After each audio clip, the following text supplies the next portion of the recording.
All right, there's our main streams. Let's get Facebook in here too. We got to get it rocking and rolling. The metaverse, of course. Wheel spinning there. 1 and 2. All right. Well, give it a second to breathe and welcome in, folks. It's Tuesday evening, the 3rd of June. Carl, I heard something horrifying today. Yesterday, with yesterday passing, we are closer to 2050 than we are to the year 2000 anymore. So I don't know how that makes you feel. I remember when the ball dropped on the year 2000, but I guess we're closer to 2050 now. So we're getting old. My goodness. Yeah, I'd heard a stat the other day that we are now the same distance it was from the original Star Wars movies coming out and then the prequels. Now the prequels to now is that same distance of time. Yeah. And, like Star Wars came out before you and I were both born. Yeah. And so the idea that now we've reached that point where we're part of that, I've got youth kids that were born after the prequels that I work with. And I'm kind of like, what in the world? And I mean, I don't know how many times they tell me, hey, how was it to ride a T-Rex when you were a kid? They love to make those kind of jokes. And my daughter came up the other day and she goes, Dad, you have a white hair. And I was like, yes, there are many of them. Thank you for reminding me. Gosh. Yeah. I don't want to talk about that. I got the white hairs for sure. The grays. I got the little finger thing going on where it's like on the side, just shooting on the sides there, but didn't have any before I was married. That's all I'll say. But no, let's get it going today. PFF is on our nerves. You know what? PFF's a good resource, and it's just, the lists are the list. I don't really bother them. They don't mind me too much, but we're going to talk about them today because we disagree with some of the information coming out. But before even doing that, let's say hello to some folks in here in the chat, hanging out with us. If you guys are joining us today on this off season, June the 3rd pod, click the thumbs up, like, subscribe, share, say hello into the chat. Make sure that we're not just, talking into space. Like we have our guy MBLE Test Prep saying, I'm here to party. Absolutely. Always here to party. MBLE, what'd you bring? This is a BYOB, bring your own Broncos establishment this time. So hopefully you're here to contribute in the chat as well. We appreciate you. David Youngkin says Broncos country shouldn't be worried about ESPN, Good Morning Football, PFF, First Take. All these media outlets suck and really starting to get political anyway.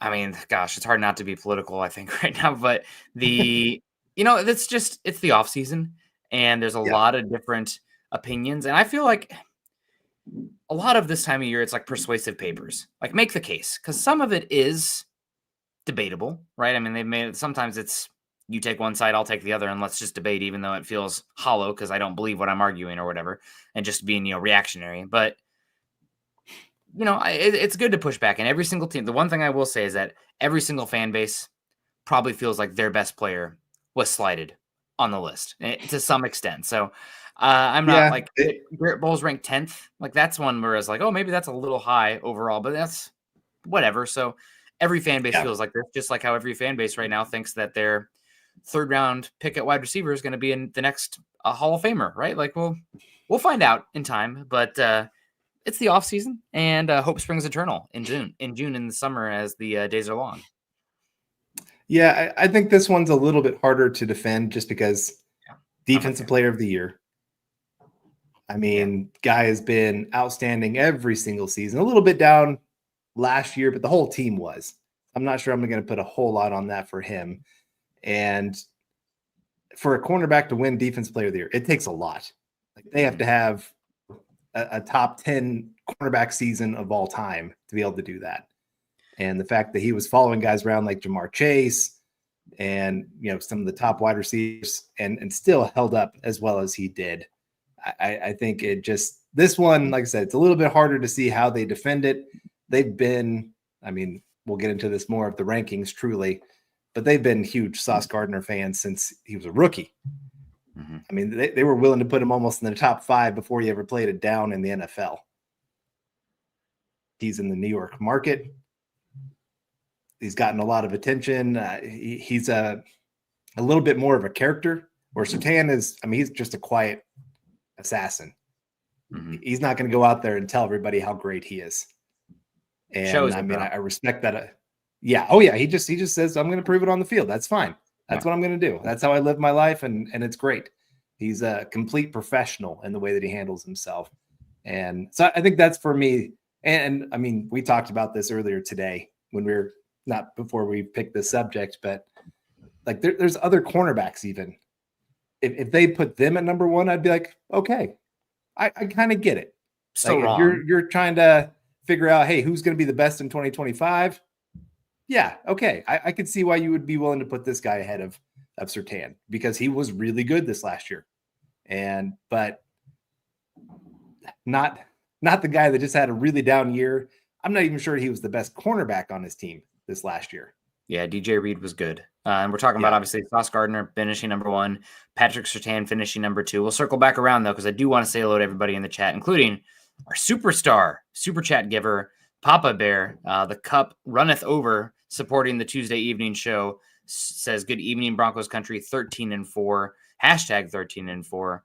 Or is it 13 minus 4? Quick math, Carl, 13 minus 4. 9. You're too slow. All right. No, it's okay. You got the Hoxie shirt. I don't know how you guys are with your arithmetic out there in Kansas, but appreciate David Papa Bear, of course, coming in $5. I know that number. Hope you're doing well. Hope you're staying healthy. And yeah, as Chase says, Papa Bear, hope you're holding up better. We all hope that as well. Ernie Mays in the house. Ernie Mays, click the thumbs up in here along with Roy Osborne, Ron Pettycourt, new name. Ron, say hello. Chase Wellner, and of course, Phil McLaughlin. Good to see you guys. Ernie Mays, great to see you. Hey, Roy Osborne. Hey there, Nick and Carl. Again, prayers go to Papa Bear. Absolutely. Thoughts, vibes, prayers, manifesting greatness for you and all of that. Healthy thoughts. Daniel Berry, happy Tuesday. Hey, everyone. Good to see you, DBSH. We got Pearl Heater in the house. Pearl, I've had corgis on the mind. There's been a corgi on my walking path in the morning that's been taking a liking to my dog Summit. So I've been loving the corgis. Hope you're doing well. Always think about you when I see corgis. String guy in the house says, good evening. Children equals gray hair, Nick. I think that the children goes from gray to white on that one. But yeah, we're that's okay. I'll take gray hair, white hair, as long as it's still up there. So That's right. I'll take that. There's nothing behind the bone up here, but the hair that matters most. Michael Ronquillo, good evening. Nick Carl on building the Broncos. Go Broncos. Go Michael. Thank you so much. Paul also saying hello, OGs. And we're circling back around. PFF. They've been doing a positional by positional ranking, and shout out to Eric for working those up and writing them up for us as well. They have Sauce Gardner number one. They say Gardner's 91.9 PFF coverage grade since 2022 leads the league. He has forced a league high 46 incompletions and allowed a league low 6 yards per coverage snap and 21.4 first down plus touchdown rate over that span. Unsurprisingly, Gardner's PFF advanced coverage grades rank first as well. He might not shadow opposing teams' wide receivers at a high rate. Opposing teams' wide receiver ones, I think, is what they meant. But he's excelled at what he's asked to do. And then you have Surtain coming in number two. Surtain the second, number two. The reigning defensive player of the year has recorded an 89.5 PFF coverage grade over the past 3 seasons, just slightly below Gardner's there. Ranking second amongst quarterbacks, his PFF advanced coverage grade planks him third. Often asked to shadow opposing teams' top receivers, Surtain has produced at an elite level as he's allowed just 0.77 yards per coverage snap across the past 3 years. So cornerback is, I still think, downstream for the overall role and impact on the defense. And you could have the best cornerback in football, but if you can't get after the quarterback, if you can't stop the run, you're not going to feel that cornerback's presence. And unfortunately for Surtain's, some of his career to date, Denver's defense, they haven't been bad per se, but last year was when they really were able to turn up. And we all remember the first 5 weeks of Vance Joseph's defensive coordinator tenure here. The Randy Gregory can't set an edge game is how I remember it. But yes, I think it's all right there. And I appreciate the metrics and everything they have there. But you have to understand that every single one of those metrics still is within a system and is dependent on the players around them and a scheme and what they're asked to do as well. So I disagree with PFF listing Sauce as number one. They did make an argument. I honestly think if there's any 2 cornerbacks in football that deserve to have a debate to be the best in football, it's either Surtain or the cornerback who was taken right before Sauce Gardner at number 3 overall in Derek Stingley, who had an incredible season last year. But Surtain not being number 1, I think, is maybe a little bit inflammatory. I'll just put it that way. I think that this generates more discussion rather than having Surtain number 1, and that's where they put him. I was talking to somebody about that earlier today. I really do think that was part of it. This gets more clicks. This gets more people fired up. People retweeting the article, even if it's not for the reason that they like it. I think sometimes that's what they care about more than actually what they actually believe.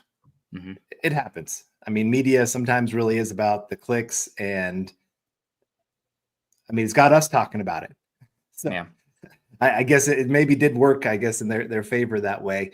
But it's still frustrating. Again, like I said, the season that he just had, defense didn't really lose anybody from last year and added quite a bit. So he could have himself an even better season with more talent around him. As Michael talks about, cornerback PS2 as a defensive player of the year. Yeah, now you've got Barron added to that secondary. You got Hufanga. You got Greenlaw. I think some of the edge guys could maybe take another nice step for you. You added to the interior defensive line as well through the draft.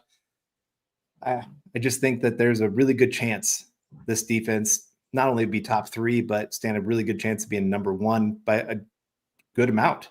If everybody can stay healthy, knock on wood, everybody, they've got a really good chance here. So, and I just think if you really talk to people around the league, I mean, most wide receivers talk about it. Hey, who's the best cornerback? Patrick Surtain. I don't think I've really heard any of them say Sauce Gardner before. I really think that's more of a PFF driven thing. Even last year, first 5-6 weeks of the season, Broncos defense is playing out of their mind, and they had Patrick Surtain ranked like 40th among the cornerbacks. It wasn't until people started pushing back going, hey, how is he this low when their team is playing this well? He's doing all these kind of things that they finally were like, oh, maybe we should bump him up a little bit.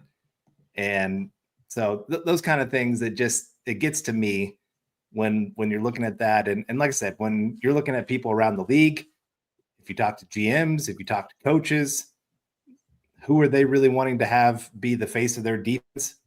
I guarantee most of them would say Surtain or Stingley. I'm willing to give Stingley his due. He's a little bit younger. He's just an outstanding player. I think he's going to be for the next 4 or 5 years in that running with Patrick Surtain of who's really the best cornerback. They could flip flop each year, and I really wouldn't have a problem with that. There's even a couple other cornerbacks that I'd probably take over Sauce Gardner right now. I'm not trying to take away from Sauce Gardner because I do think he is a good cornerback. I do think that he has some people really on his side in the media that push this narrative that he is the best cornerback in football. And I just don't think that that's true.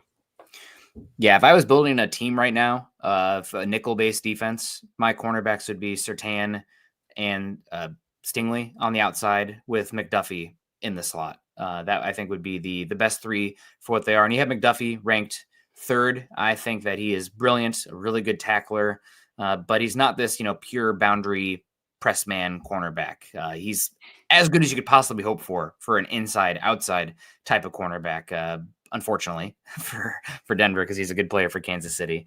But I think he's in that next group where I'd put Gardner as well. But yeah, Surtain, number 1. If you wanted to make the argument for Stingley, just with some of the plays he made on the football, the man coverage, I honestly think he's slightly a little bit more athletic than Surtain. Just Surtain is more refined, and I think he's he sees it better. I think he may be a better film study, where Stingley's still kind of figuring it out there, but both really, really talented. Both play with good pass rushes in front of them too. Helping us, pass rush here, we'll clean up from Gene William, helping us out here with the super chat. Says, yo, how's the night been, boys? It's better now, Gene. Thanks for joining us. Hope you're doing well. Appreciate you. He says PS2 and Barron are about to be the best secondary in the league. Let's Broncos is certainly possible. And secondary, much like the offensive line, is it's a weak link system. So Barron and PS2 having the stars obviously helps a lot, but it's also as much about who's your weakest guy. I mean, we had PS2 and other guys out there for that Cleveland game, and they couldn't stop a preschool team. That's really a disrespectful to Levi Wallace. He's still a professional, but they couldn't stop them at all. And they can pick on a good quarterback, drop back pass game can pick on a weakness. So hopefully the top 7 of the defensive backs are incredible. Let's just toss in the linebackers too. It's all about the system at the end of the day. And that brings me back to my next point about this Surtain and PS2. Like the metrics are great and everything, but without the context of how you're getting to that point, I think you miss a little bit of the value. So they touched on it a bit. They mentioned Gardner not following teams' number 1 wide receivers, where Surtain does and does quite well. The other aspect is that underneath Robert Saleh and Jeff Ulbrich, they're the head coach and defense coordinator for a number of years, almost the entirety until they were fired, of Sauce Gardner's career with the Jets. That's very much a rush 4 and drop 7 into coverage defense. And just with the help of bodies in the back end, you're getting a little bit more help defense, if you will. It's not as much you're on an island, you're being left in space to really compensate. And the Broncos have gone the other direction, especially on early downs. Pass downs, sometimes they can switch it up a bit, but early downs, Denver was either the first or second highest blitz rate, sending 5+ pass rushers in the league, leaving Surtain in man coverage or with more space to deal with than almost every other single cornerback in football. So it's having all those great stats while having to cover more space. I mean, not to take away completely. Sauce is still a top 5, top 4 cornerback in my opinion. Like if there's a redraft, I'd be taking him out there still. Ball production, all that stuff is great. But what Surtain is asked to do is just that much harder because he doesn't have those help defense. They're not playing this bend, don't break, cover 6, match quarters constantly where he has less field to cover. He's got a lot of field cover and he's still doing this number while covering the number 1s. It's different. It's different. Yeah. And talking about different, we've got Eric Flynn coming in saying Surtain was better in every way, better competition, and fewer stats allowed than Gardner. He's clearly the better player, and every list PFF has released this offseason proves they do not know what they are talking about. Yeah, I agree. I think there's been a lot of lists that I've kind of gone, what have you been watching? Mm-hmm. And I mean, like I said, they've got their different stats that they look at. They've got their different things that they care about with each position. But you can listen to NFL players talk about, hey, they don't know what we were asked to do on that play. Maybe it wasn't me that gave that up in coverage. And you're crediting me with it because the safety came up when they weren't supposed to be coming up, and I happened to be the closest guy in the area kind of thing. So, I mean, you always have to take their stats with a grain of salt and understand that they can be all over the place. But what is not all over the place is DraftKings. Summer is here at DraftKings Casino. New offers and promos are sprouting up daily. Right now, new players can play $5 on anything and get 350 casino spins instantly on a featured slot game. Download the app and sign up with code MileHighPod. Take the featured slot for a spin and explore thousands of others in DraftKings game library. That's right. Check back daily to claim the hottest offers and promos on DraftKings Casino. And don't forget to use our code MileHighPod. The crown is yours. Gambling problem? Call 1-800-GAMBLER in Connecticut. Help is available for problem gambling. Call 888-789-7777 or visit ccpg.org. Please play responsibly. 21 plus, physically present in Michigan, New Jersey, and Pennsylvania, West Virginia only. Void in Connecticut and Ontario. Eligibility restrictions apply. New customers only. Non-withdrawal casino spins valid for featured games only and expire in 168 hours. See terms at casino.com. DraftKings.com/promos ends June 15th, 2025 at 11:59 p.m. Eastern time. So thank you, DraftKings, Mile High Pod. Make sure you guys check it out. But yeah, getting back to Surtain, another thing that I just don't think PFF in general, they have a bias against, I think, the Broncos defensive style. I think they're really trying to grade based on the rush 4, 7 in coverage types, because it's not just Surtain. It's Riley Moss and Jaquan McMillan, who, not great last season, but really great. I think both of them graded below 65 PFF defensive grade last year. And then you see it with the pass rushers up front as well. I mean, Zach Allen being ranked 20th in terms of interior defensive line. Now, I push back. I really like and respect, and I think he's a good person and does all the, I like him. Trevor Sikkema at PFF, the lead draft analyst, he wrote the article, or is least credited for the article for the PFF defensive line stuff. And I was like, listen, Trevor, love you. Congrats on your marriage. This wedding is bleep, you know what, from Step Brothers. But I know the list was bad. And I'm like, what are you doing here? He's an Iron Man. I understand he doesn't get the double team rates, and there's going to be more missed tackles in the backfield because he's asked to penetrate and cause chaos, but chaos and disruption matters. He's like way above everyone else in QB hits. He's playing way more snaps than everybody else. If you want to make an argument for him, I think I said like as low as like 7, I would get it because there's a lot of really good interior defensive linemen right now. But 20, it's not reality. And I think at some point, when you have a defense that's operating as well as Denver's has, and all the team metrics are great, and then you have their best players not graded well, and they're obviously the best players, something's not working here because the best players are making the system great, but they're not grading well. Something's wrong with the analysis, the feed, the analytics, because the best players should be graded high if the defense, for the most part, if the defense is playing as well as Denver's did. And that just hasn't been the case. So I almost think they don't understand or know how to grade the Broncos defense because they're offbeat compared to what the trends are across the league right now. Right. Well, it's kind of like Broncos had the most sacks in the NFL last year. By 9. Yeah. And I mean, their pass rush was the real deal. And yes, they did blitz a lot. I'm not trying to take away from that by any means, but that's part of what helped them to get where they were. Like I said, the coverage on the back end, allowing for them to be as aggressive as they were up front. And yet Broncos are not even a top 3 pass rush on their overall grades because they're looking at the players and the grades that they gave them. And so again, there's just some things that are not adding up for them. And I talked about it last week with Eric. I think there's still a little bit of that bias from, hey, we had them graded as the 31st ranked roster in football. Mm-hmm. And I think their grades just kept reflecting on that. Like, we believe they're going to be bad. We believe they're going to be bad. And all of a sudden, everything is showing, oh, crap, they're actually good.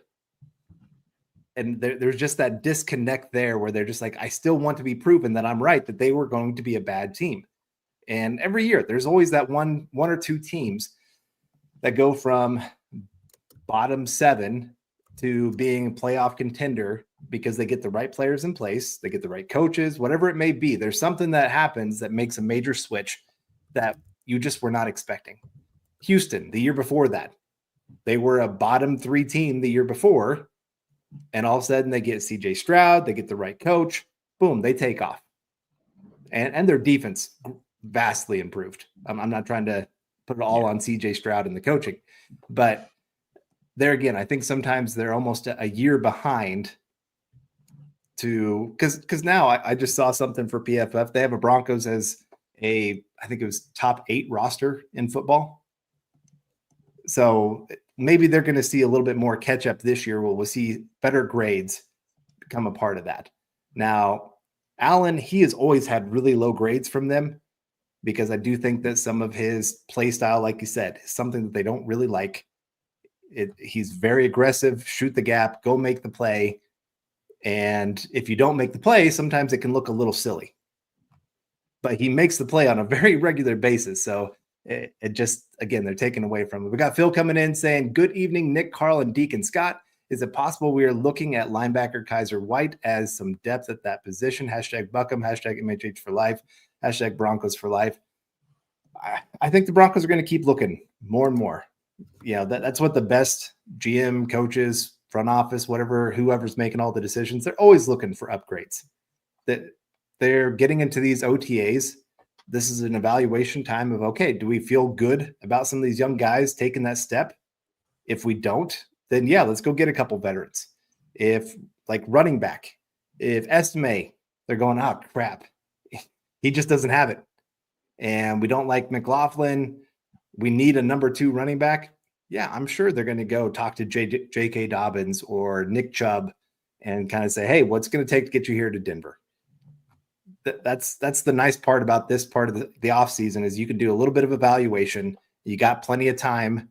Those guys can come in, they can hit the ground running, and you don't have to worry about, can they learn the system? Can they fit into an NFL locker room? You don't have to rush things at this point. No. Yeah, I think it's kind of like all these things at PFF, or I think it was PFF did a ranking of like things that need to happen still. And they mentioned the Broncos should go out and sign Amari Cooper or one of these linebackers or a tight end or running back. And it's maybe they will, but right now the guys you have are probably about just as good as those guys. I mean, there's a reason they're still on the market, and teams are going to want to see what their young players can do given the opportunity. You're talking about a lot of guys, arrows who are trending down. And if you find out the young guys can't hang, they're not understanding the playbook, they're struggling, God forbid an injury happens, then you can reevaluate and go back to the well and search as well. But the type of talent you're talking about is going to be no different, if not worse, than the talent that becomes available as teams cut down from 90 to 53 by and large. So I don't think there's, unless, you get through mandatory minicamp and let's say, oh my gosh, Drew Sanders just has no idea what he's doing. We lost one of our undrafted free agent guys to an injury and the other one not really cutting it. Then you're talking, you have more information, then maybe you make a move. But probably for the most part, especially with where the Broncos roster is at, the guys you have are the guys. You might see a few fringe moves here and there, but we need to get more information about the guys in-house, I think, before we can get to that point. Yeah, for sure. And we got Gene. We did get this one, but good to see you. He says Denver definitely could have the best secondary in the league. I'm trying to think about who could even compare. Let's see what Barron does first. But I mean, when you have Surtain already there, it certainly helps a lot. Also, you got this one. He says he just bought tickets to Week 7 game. Heck yeah. Are y'all going to be at the meetup? Can't wait to hopefully meet y'all and chat PS2 in real life. I hope I can be. I have a move coming up at some point this summer/fall that is putting things in not disarray, but just an unknown. So I'm going to try to be there for that game against the Giants. I think the Broncos are also honoring the 2015 team maybe on that game as well. So the Super Bowl 50 champion team. So we'll see. But right now I cannot commit fully, but darn, if I can, I will be. So we'll see. I talked to my wife about it this last week and said, hey, I'd really like to go. And she's like, how many Sundays do you get off a year? Because, I mean, that's kind of one of my main work days, unfortunately. And said, I get a few of them. And she goes, okay, if you need to use one, go for it. So I'm at the present moment planning on it. But somebody mentioned earlier, or I guess you talked about it, where, maybe the wife gives you gray hairs, the kids give you white hairs. Having 3 kids, we just bought a house. I just moved on Sunday. So I got a little bit of chaos going on in my family life right now. I mean, it's all good. Don't get me wrong. I'm loving life, but I plan on it. I can't 100% say, hey, I am definitely going to be there. Count me in. But I would say 90% chance that I'm going to be at the meet and greet this year. So hopefully, Gene, get to see you there. And like I said, talk a little PS2. We'll get to see him do another great 100-yard interception return for a touchdown, secure the win. That would be great to see. And we got a couple other comments in here talking about this subject. And I love, Michael says, who would you take if you really had the choice right now, PS2, Gardner, or Stingley? Which one would you take to start your franchise? I probably would take Surtain, but I'm biased. Obviously, I try not to be biased, but there's no such thing as an unbiased person. But just because of stability, I think Stingley has been a little bit more volatile early on. We've also seen him be hot and cold. We saw it in college. He had that unbelievable true freshman season where he was like, oh my God, this guy's amazing. And then kind of dipped a bit after that. So I probably would lead Surtain, but it's a tough conversation. I was looking for something like factual, like, concrete data. Like, why would I go one over the other? Stingley's 2 years younger. So I think that, when you're talking about cornerback, that does matter. That age 30 cliff is real for that position. So I lean Surtain because I think he's been more consistent, more familiarity. I think he's a little bit more versatile as well. But again, I think that there is a real argument for Stingley. I think the big thing for me with Surtain, he's starting to take on more and more of that leadership role.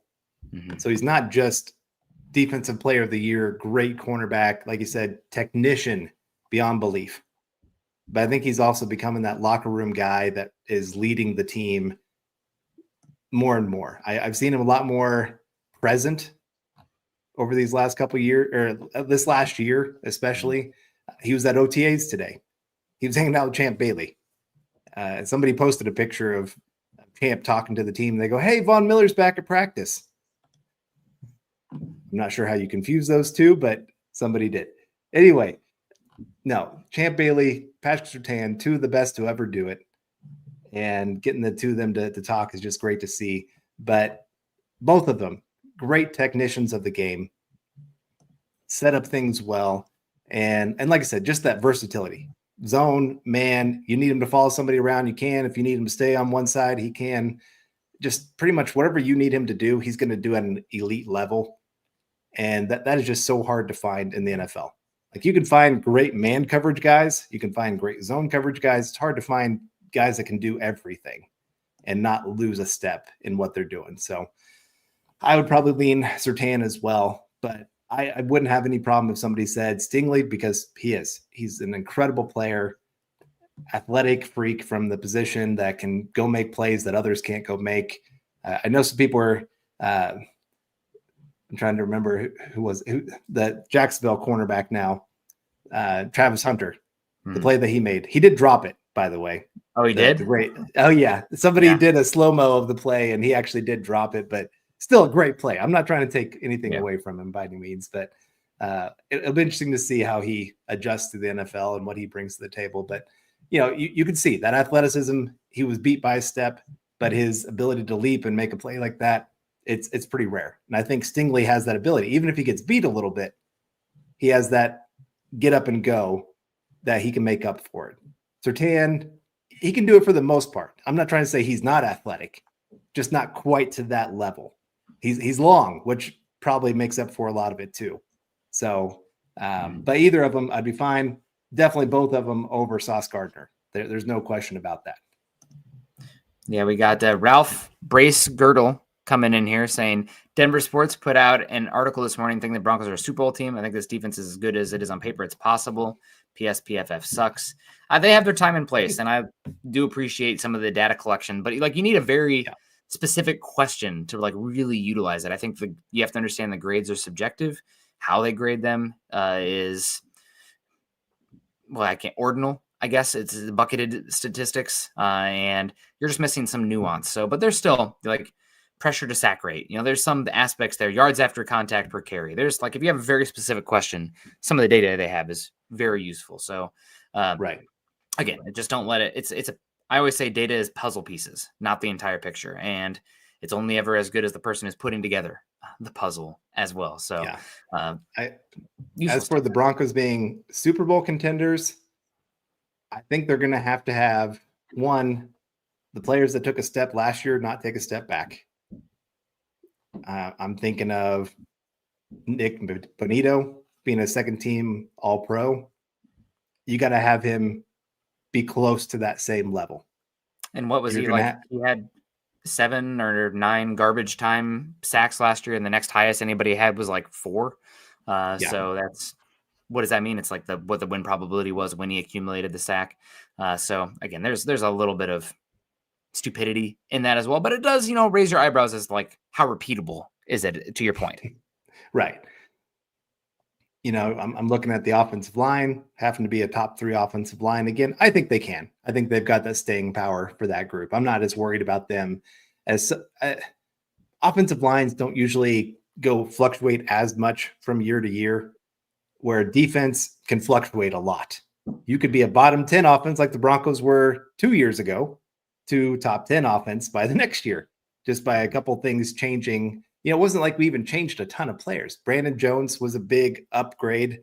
Not really an up. I mean, he was a little bit of an upgrade at a much cheaper price. So that was huge for the Broncos. I think defensive line playing out of their minds. DJ Jones having one of his better seasons. Roach playing at the level that he did was pretty awesome to see. Obviously, Zach Allen playing at the level he did. He's got to be another guy that stays at that second team All-Pro kind of level for you. So those are the kind of things that we're going to have to wait and see. And then you've got to have another couple players who step up, where Troy Franklin all of a sudden takes a nice little step up, where he becomes a real true deep threat for you, where defenses have to respect when he's on the field. Vele taking a step at the wide receiver position.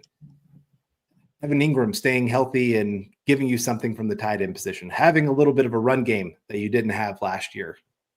Cortland Sutton producing at the same level that he did this last year. So I think there's still a lot of things that got to go right for the Broncos. That they're ascending. I'm just not 100% sure I'm ready to put them in that Super Bowl conversation. And then, of course, it all comes down to Bo Nix, too. Yeah, that's if he takes a step back, we're in trouble. If he takes a step up and truly becomes a top 10 quarterback, this guy's the limit for this team at that point. Yep. I mean, even if the defense takes a little step back, if he's a top 10 quarterback, you've got a chance. Yeah. No, absolutely. Jermaine, we're talking about the Stingley and Pat Surtain says, why wouldn't you take the defensive player of the year? We both did. It's just, I think there's an argument with, especially if the 2 years younger, but I'm taking Surtain even with that. And yeah, so there it is. But I want to say hello to Patrick. Good to see you. Gary Palmer is in the house. And to answer Ralph again about the defense being a Super Bowl contender, I think it's certainly possible, but the simplest thing is, can they stay as healthy again? They've been unbelievably healthy the last 2 seasons. Is that something that they found the secret sauce, or has it been luck? You need to have multiple seasons of that before I'm ready to say one way or the other. Even if they're still one of the more healthy teams, do I expect them to be top 1 or 2 again this season? Probably not. I mean, you just hope you don't get the bad luck on that front, and that can make a heck of a difference. You go back to the 2015 Broncos on defense, stayed healthy. You go back to that 2013 team, walking mash unit. So can you be healthy at the right time? That can make all the difference. As far as to your point, Carl, and I think I've taken a little bit to exception to this because I just have a different viewpoint on it. And you kind of made my point as well. So you mentioned the defense being really volatile year to year, but the pieces they added, this defense having a really high ceiling. They still have a high ceiling, no doubt about that. But I think the moves they made have been more floor raising and lacking, or trying to help fight the volatility of year to year, but also week to week for this Broncos team. The Football Outsiders, now FTN Fantasy, they have the DVOA statistic for the nerds at home, like me, fellow nerd at home right now. They have a statistic called variance that they use, and it has to do with how stable you are week to week and how you play. So if, let's say, every single week your offense goes and puts out 20 points, you're going to be probably the best number 1 ranked in variance. Or if you have a defense that goes out and gives up 30 one week and then 3 the next, and then 30 again, and then 6, you're going to have really poor variance, be ranked 32. Broncos were the highest ranked, or the lowest ranked, the most volatile variance team in the league last season. They had terrible metrics versus the Ravens. That was like one of the worst EPA per play games of the entire season by any defense. They were terrible against Cleveland. They weren't good against the Bills. They gave up 30 points in 4 of their last 6 games, and that includes the Chiefs game against we'll bring it back to the preschoolers earlier as well. I don't know if you should count that. So they're giving up 30 points a lot at the end. And I think that there is a little bit of again, I come back to volatility with just the defense in general and who they were last season. But you add Hufanga, you add Jahdae Barron, you add Dre Greenlaw. Now there's risk involved, a rookie and 2 injury-prone guys, or guys who have had injuries. But I think you really raise the floor to fight off some of that volatility. So I think adding those guys, while it may raise the ceiling, I think raising the floor from 12, 15 to 6, 7 is probably more of how I view those additions and where the defense is at right now with how they've attacked the offseason and adding to the defense. Yeah. And I saw Roy had mentioned something about, obviously it's going to be tough to repeat the sack total. Yep. I think the nice thing for the Broncos that I could see being better this year is turnovers. You've got some better coverage guys that are going to force teams to have to make some decisions. Where are you going with the football? Like this last year, it was easy. Cleveland, who are you going to attack? Levi Wallace? Yeah, of course. It's proven over and over again. Who are you going to attack in the safeties? Well, we've got a pretty easy guy on one side. The other guy is one of the top coverage guys. So, of course, we're going to pick on Locke like they did against the Bills. Mm-hmm. And, when Brandon Jones went down with injury, and I think it was it Devin Key that came in for him? Ravens just went to that well over and over and over again. And so, like you said, having guys where it's going to be a little bit tougher, which matchup are you going to pick to really challenge this defense in the secondary, you could force a few more turnovers. And you could be a little bit more multiple in how you want to attack. I think that's part of getting a guy like Barron, who played a lot of zone in college and did great with it, where he can keep his eyes on the quarterback and go make a play. Hufanga, again, another guy that can play zone, man, whatever you need him to do. Drake Greenlaw, he can move. He's one of the smarter, more instinctual linebackers in football. And so turnovers could be the really big thing where we see a nice little bump for the Broncos. And I think that could even be a bigger impact than the sacks. Like the sacks were great, but there were a few plays last year where it's really stunk, where it'd be like 3rd and 20 and the other team would still pick up first down. Turnovers, it's an automatic, hey, your team has the ball. Sacks don't automatically mean your team has the ball. It's still good. Don't get me wrong. I'm not trying to take away, like, please go get a lot of sacks. But getting those turnovers really, especially in today's NFL game, when you've got so few chances to go score, getting an extra chance really increases your chances of winning. So that's what I'm excited to watch with this group, more so than anything else. Yeah, absolutely. And that's the final point about the regression. Would you expect the Broncos to match their all-time franchise record sack output again, a second season in a row?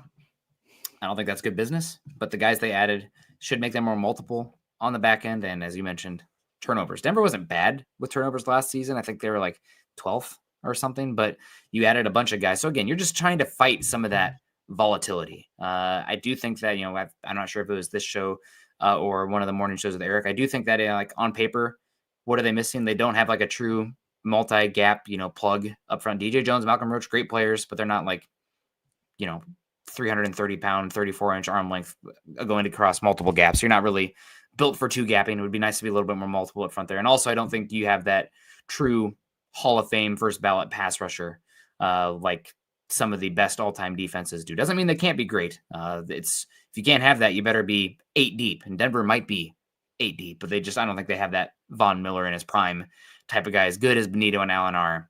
I think that's unfair to expect that from them. But yeah, the defense is good. My one big takeaway from PFF, just one more thing here, Carl.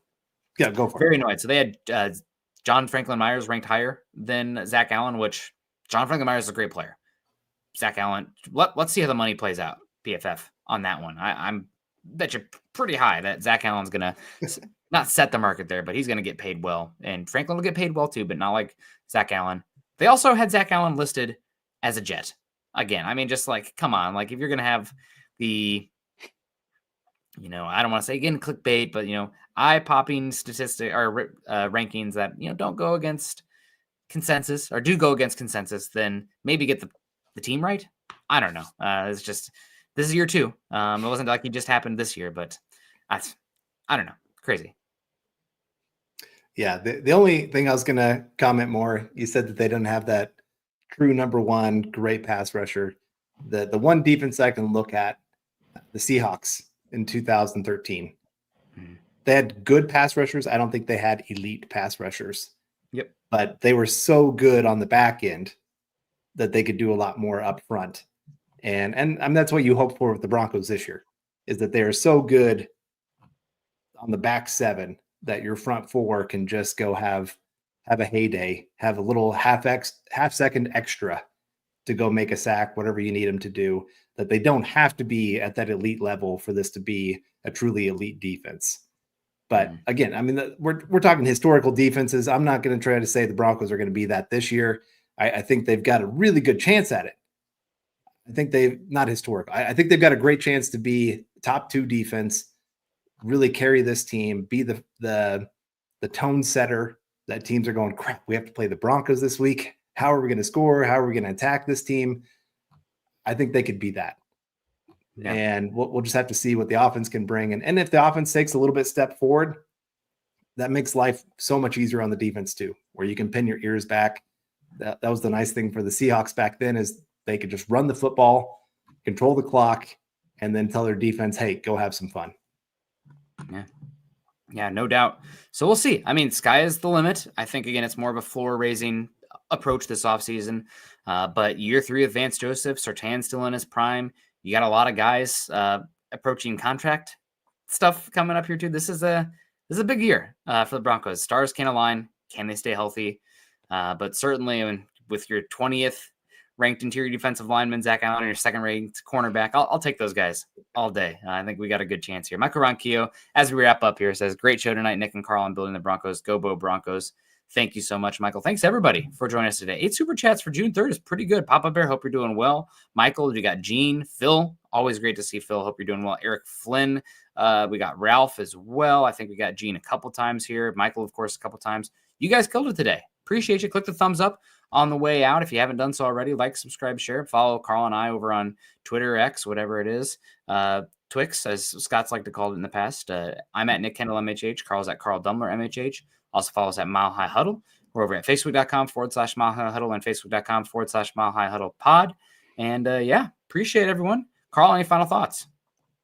No, just enjoy the summer. Make sure you guys are getting out there. I mean, always tune in on Tuesday evenings with us, but make sure you guys are getting out there enjoying all that is out, nature. I'm going to be hiking this next week in Colorado, so excited about that with my family, and I encourage you to do the same, people. Yeah, a lot of good time right now. Hope everyone's staying healthy. Have a good one. Choose kindness, compassion. Go Broncos.